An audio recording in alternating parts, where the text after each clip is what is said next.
जा, इस घाव के भीतर पांव भी न रखना।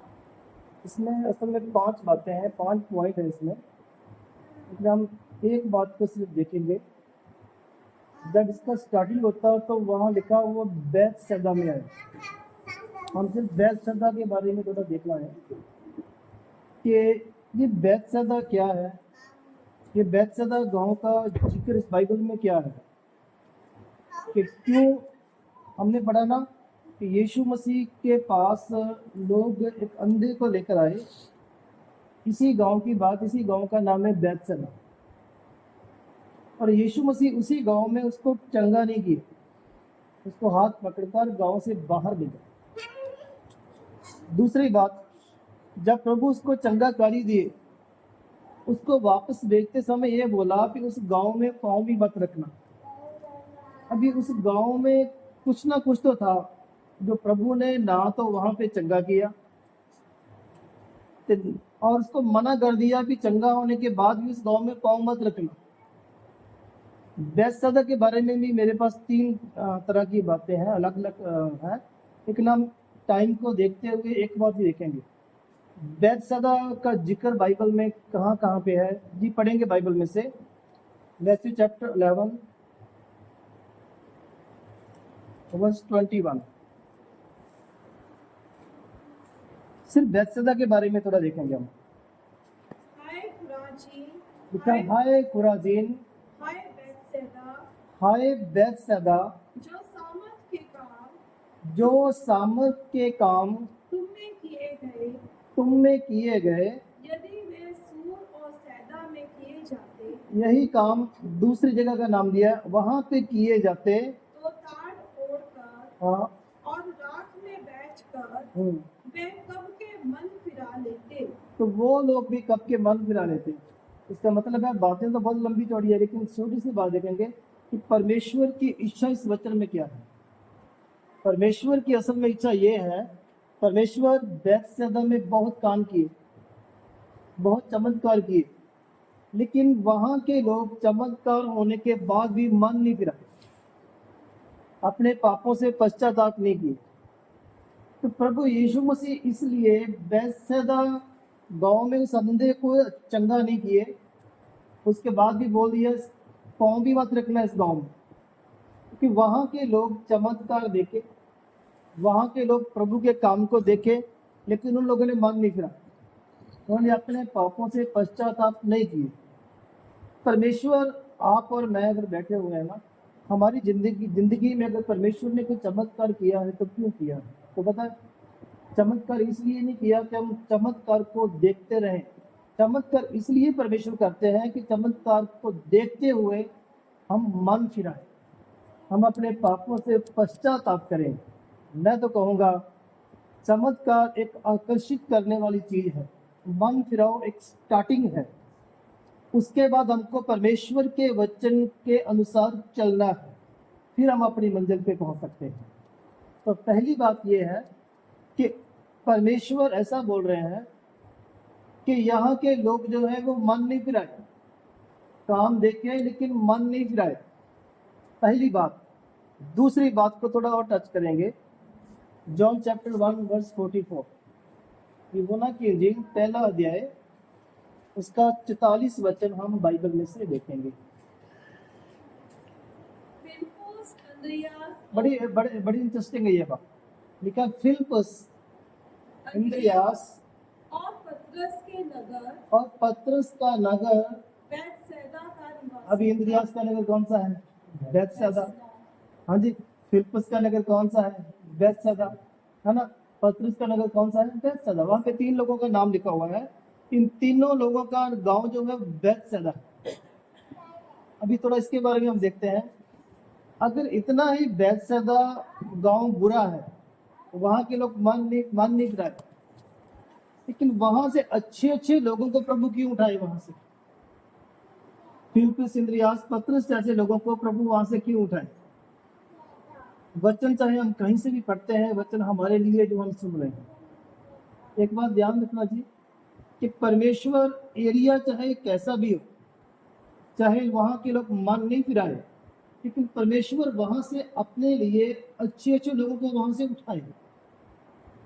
उस बात को अगर हम अपनी लाइफ में देखते हैं तो परमेश्वर, आप देखिए जिस एरिया में परमेश्वर ने आपको रखा है, जिस एरिया में मेरे को रखा है, वहां के लोग भी आज बहुत बुरे हैं। जैसे बैतसैदा के लोग बहुत बुरे थे, वो परमेश्वर के काम को देखते हैं लेकिन फिर भी मान नहीं फिराते।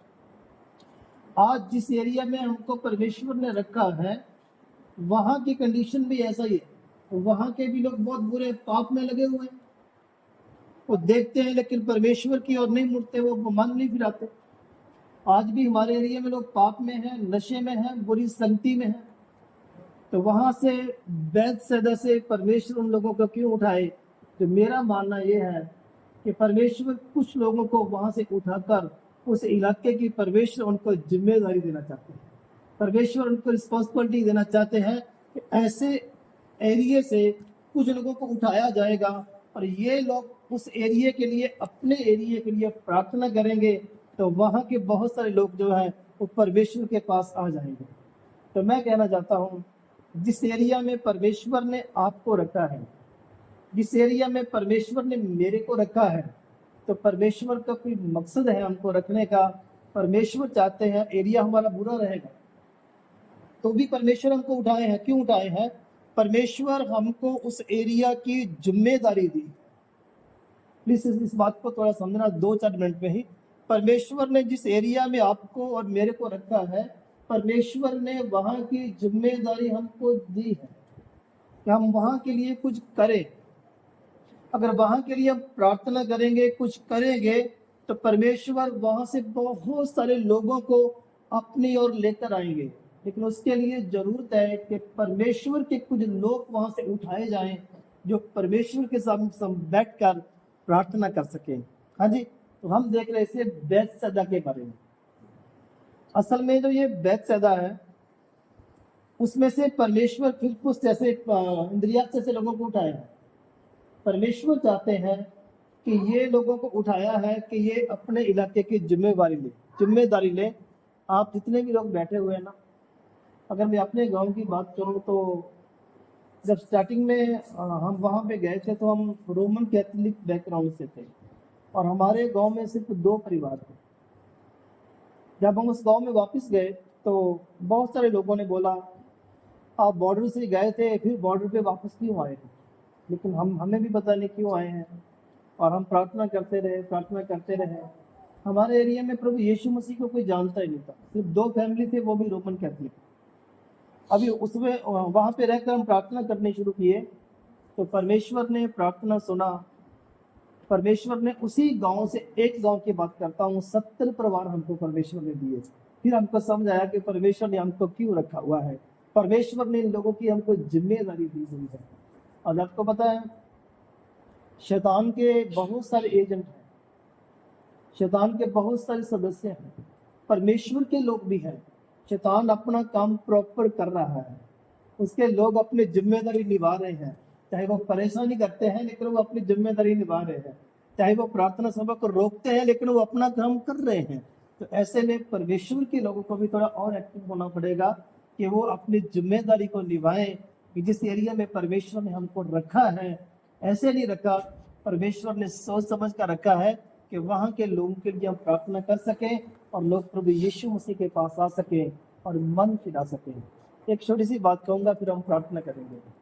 मैं सोचता हूँ ऐसा, मेरा मानना ऐसा है, एक दिन जब हम दुनिया से जाएंगे तो परमेश्वर हमको एक सवाल पूछेंगे कि जिस एरिया में आपको रखा था, आपने अपने लिए तो बहुत कुछ किया, परिवार के लिए भी किया, लेकिन मेरे लिए क्या किया? हाँ जी, तो जिन लोगों ने किया है वो प्रभु से बहुत बड़ा इनाम पाएंगे, उनको प्रभु की ओर से प्रतिफल मिलेगा। लेकिन कुछ ऐसे भी लोग रहेंगे जिन्होंने अपने लिए किया, फैमिली के लिए किया, बिजनेस के लिए किया, लेकिन प्रभु के लिए कुछ नहीं किया। तो मैं कहना ये चाहता हूँ, थोड़े समय में जैसे बैतसैदा से प्रभु इंद्रियास और फिलिप्पुस और पतरस को उठाए, हाँ जी, और वहां पे परमेश्वर चाहते थे उन लोगों के वसीले, उन लोगों के थ्रू परमेश्वर बहुत सारे लोग, जो कि निकम्मा एरिया बन चुका था, परमेश्वर उस एरिया में भी अपनी आशीष को देना चाहते थे। परमेश्वर उस एरिया के लोगों को भी अपनी ओर लेके आना चाहते थे। इसी तरह परमेश्वर ने आपको और मेरे को उसी एरिया में रखा है जहाँ के लोग बहुत बुरे थे, जहाँ पाप बहुत था। तो परमेश्वर ने हमको रखा ही नहीं है, परमेश्वर ने हमको अपने एरिया की जिम्मेदारी दी है। आपके कंधों पर एक जिम्मेदारी है, आपके एरिया की, अपने अपने एरिया के लिए प्रार्थना करना है और प्रार्थना करना है। मैं एक बात हमेशा सोचता हूँ कि मेरे चर्च में मान लो 200 लोग आ रहे हैं, तो मेरे को 200 लोग देख कर लगता बहुत लोग हैं, लेकिन जब वहाँ पे कोई मेला वगैरह होता है या फिर और फंक्शन होता है ना, तो वहाँ पे हजारों लोग इकट्ठा होते हैं। तब मेरे को दुख होता है कि परमेश्वर, हम इन हजारों लोगों में से बहुत थोड़े लोगों को आपके पास ला पाए। हमारे लिए तो बहुत है जो हमारे बैठे हैं चर्च में आकर, लेकिन बाहर निकल कर देखें तो बहुत नहीं है। उन लोगों की जिम्मेदारी भी परमेश्वर ने हमें दी है कि उन लोगों में से भी और भी लोग परमेश्वर की ओर आ सकें। इसलिए बैतसैदा के बारे में हमने देखा है, बाकी 4 बातें और थी, लेकिन उनको आप नहीं देखेंगे। प्रभु बाद में अगर सम्मान देंगे तो फिर हम उसको देखेंगे। हम सिर्फ 2 बातें आपको बताए हैं। पहली बात कि बैतसैदा जो था वो बुरा था, वहाँ के लोग चमत्कार देखने के बाद मन नहीं फिरा। हाँ जी, बाइबल में जो यूहन्ना अगर आता है तो वो आकर सबसे पहले ये प्रचार करता है, मन फिराओ, परमेश्वर का राज्य निकट है। उसके बाद आपको यीशु मसीह आते हैं और यीशु मसीह का प्रचार भी यहीं से शुरू होता है। आज जो प्रभु यीशु मसीह ने जिनको चुना है, जो प्रभु की ओर से सेवकाई कर रहे हैं, उनका प्रचार भी आज वहीं से शुरू होता है, मन फिराओ, प्रभु का राज्य निकट है। प्रचार बहुत तरह का हो चुका है, लेकिन जो यीशु मसीह ने प्रचार किया, आज उसी प्रचार की आवश्यकता है कि लोग मन फिराएं और प्रभु के साथ अपना जीवन सही तरह से बिताएं। और खुदावंद यीशु मसीह इन वचनों के द्वारा आपको बहुत आशीष दे। सबको जय मसीह।